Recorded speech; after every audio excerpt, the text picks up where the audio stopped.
business presentation. Ayan, so TFD Business, just a brief background regarding our company. We started since 1992 in food business. The owner is half Filipino, half Chinese, Mr. Frederick Tan. And then we have our own franchising company that started by the year 2006. It's called Filtrepreneur or Pinoy Pao Express. And then right now, we're tied up with San Miguel Corporation, if you're familiar with Kambal Pandesal. And we also market food carts. Food cart franchise. So these are the traditional business of the company. So when we say traditional business, meron kang expenses or risk factor with regards the monthly rent. You also have to pay for the manpower. And of course, for the electricity, water, etc. And of course, sa traditional business, if you want to have a bigger income, you have to invest another cash. For example, you have a coffee business.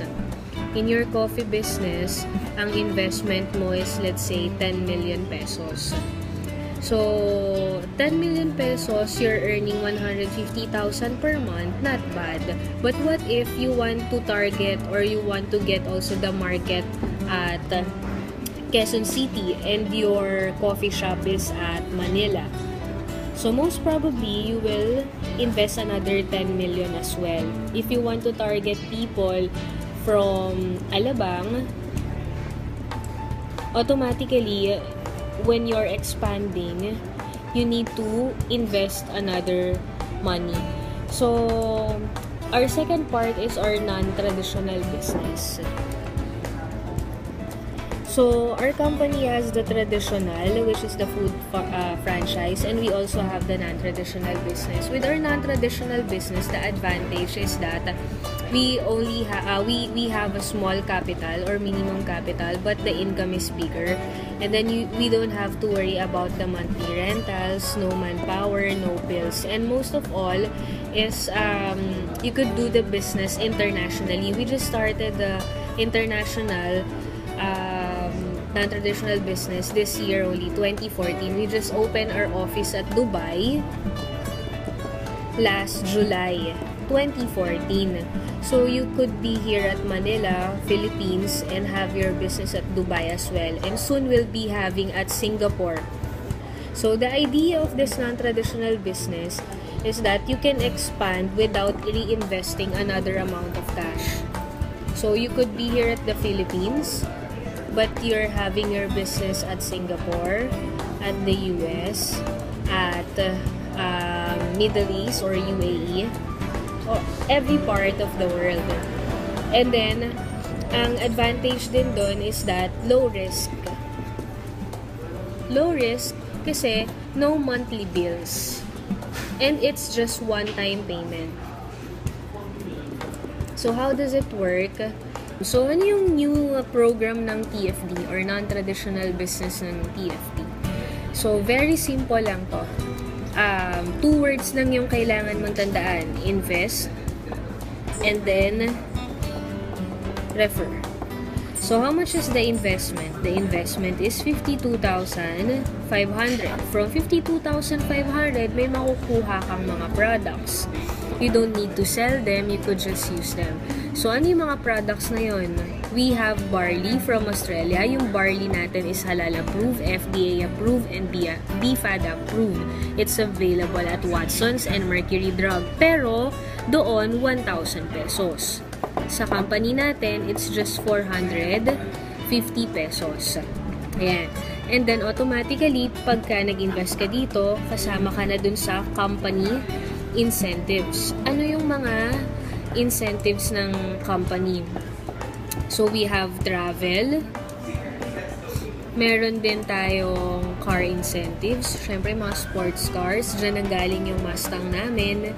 Tapos, diyan din nanggaling yung Maserati, yung mga Camaro. And then, we also have, siyempre, pag ayaw mo ng car, cash or house and lot na lang. Okay? So, paano yung system natin? System natin is invest. Ito yung investment natin. So, paano mo siya mababawi or paano kakikita? So, through referrals. So, sa dami ng kakilala mo, kailangan mo lang is at least 4 to 6 persons. Pero, ito yung scenario na papakita ko. What if dalawa lang yung ma-refer mo? First income mo sa kanila is through sponsoring. So, pag ikaw na nakapag-refer sa kanila, automatically, meron kang 5,000. So, isang ma-refer mo, isang tao, 5,000 times 10, that's how much? 50,000 agad yung income mo. Diba? Ngayon, second way to earn mo is through points. Ito, every 52,500 is equivalent to 32 points. Ang equivalent nun, 8,000 pesos. So, binary yung system natin. Meron kang left and right. So, ngayon, ang scenario natin, what if nakapag-refer ka again from 4 to 6 persons, dalawang tao lang yung na-refer mo. Si friend A at saka si friend B.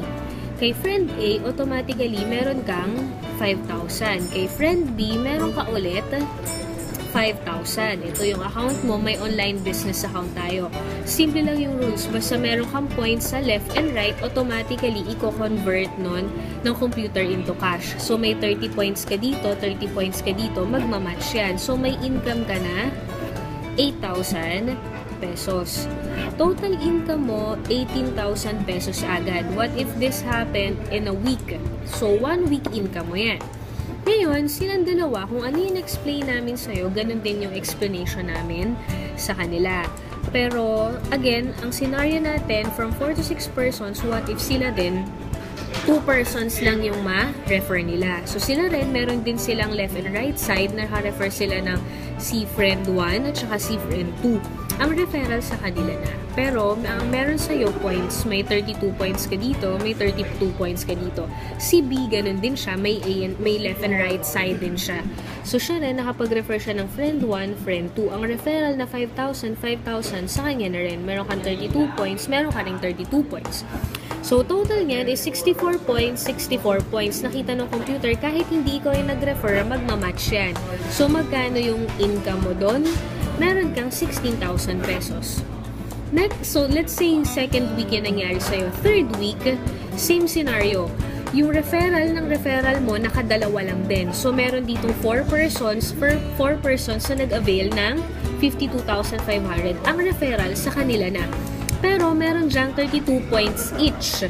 So, merong 128 points, 128 points. Again, nakita ng computer, may points ka sa left at saka sa right. Kahit hindi ikaw ang nag-refer, meron kang 32,000 pesos. Kung 3 weeks yan, in a matter of 3 weeks, ROI ka na. The rest, automatically, income mo na. Ngayon, ito, limitless yan. Ibig sabihin, lahat ng mare-refer dyan, automatically, pasok sa'yo. Yung pinaka-limit lang natin dyan is yung per week na capping natin. Depende sa ranking mo. So, as of now, pag bago ka pala na member, ang limit mo is 60,000 per week. Pero, pwedeng mag-expand yan up to 3 million per week na i-explain natin sa later part ng video. So, dito sa scenario na to, pwede ka mag-earn ng 2 million ng 8 weeks. Pag nagdire-diretso na nakadalawa yung referral ng referral mo. So, yung next way to earn naman natin, yung kanina is by twos. But if meron akong na-refer na pang-3 tao or meron ako na-refer pang-4 na tao or onwards. So, we call this infinity bonus. So, ito yung account mo. Again, meron kang left and right. Na-refer mo si friend 1, na-refer mo si friend 2. What if meron kang third na friend?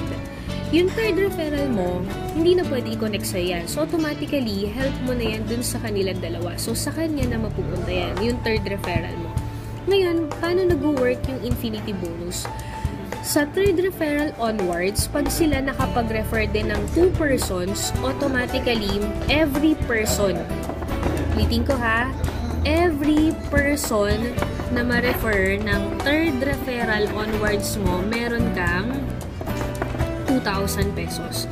So, ito yung referral mong pangatlo. Nakapag-refer siya, si 1, may 2,000 ka. Nakapag-refer siya, si 2, may 2,000 ka ulit.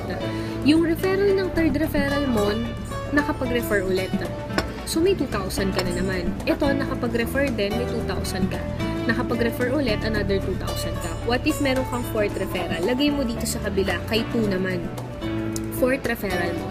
Sa fourth referral mo, siya rin nakapag-refer din siya ng dalawa. Meron ka na namang 2,000, 2,000. Itong dalawang to, nakapag-refer ulit, may 2,000 ka na naman. Nakapag-refer ulit, kahit isa lang, 2,000. Nakapag-refer ulit, isa lang. What if dalawa? 2,000 ka na naman. So, sa lahat dyan, what if kung may pang 5 ka pa, mag-work yung infinity bonus. Ito yung maganda. Naalala yung diniscuss ko kanina. Yung basta meron ka sa left, meron ka sa right, kahit hindi ko yung nag-refer, automatic equivalent nun is 8,000. So, kumita ka na ng 2,000, 2,000, 2,000 dyan, may 8,000, 8,000, 8,000, 8,000, 8,000, 8,000, 8,000. So, dinadiretso yung 8,000 mo at saka yung 2,000 pesos mo sa infinity bonus. Okay, so, what if naman, ang na-invite mo isa lang? May mga nagtatanong kasi, paano kung isa pa lang ma-invite ko? Kaya mas malakas yung kabilang side. So, meron naman kaming tinatawag na check match bonus. So, sa check match bonus, meron kang income sa cheque ng na-refer mo. Okay, paano yun? For example, ito yung account mo. Meron kang left and right side, pero si friend A, nauna sa'yo, ang dami agad pumasok sa organization niya. Ang income niya, let's say, is 100,000 per week. Supposedly, wala kang income kasi isang side lang siya. Pero, dahil sa check match bonus at ikaw yung nag-refer sa kanya, meron kang 10% sa checking niya, which is 10,000 pesos. Di, habang kahit isang side lang, kumikita ka sa referrals niya. Ngayon, what if nagkaroon ka na dito sa kabila? Nagkaroon ka na ng friend B. Si friend B, kumikita na rin siya. Sabihin natin, kumikita na rin siya ng 100,000 per week. May 10% ka ulit. So, another 10,000 pesos ka.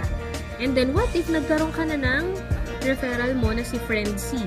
Ngayon, si friend C, automatic, pag siya, nag-refer siya, meron ka ng infinity, yung 2,000. Sa kada referral niya or first 2 ng referral niya. Plus, may 10% ka ulit sa total na income niya. So, imagine, kumikita ka na dun sa pairing ng 8,000, 8,000, 8,000, kumikita ka pa per referral ng third onwards mo. Tapos, meron ka pang income sa total ng match bonus and check nila. So, yun yung sa check match bonus. Ngayon, meron din tayo global profit sharing. So, sa global profit sharing, sales ng buong company, hindi nationwide. Sa buong mundo, meron kang share. So, para kang stockholder nito. Ang mag-explain na lang sa'yo nito, yung nag-refer sa'yo. So, yun basically yung TFD business.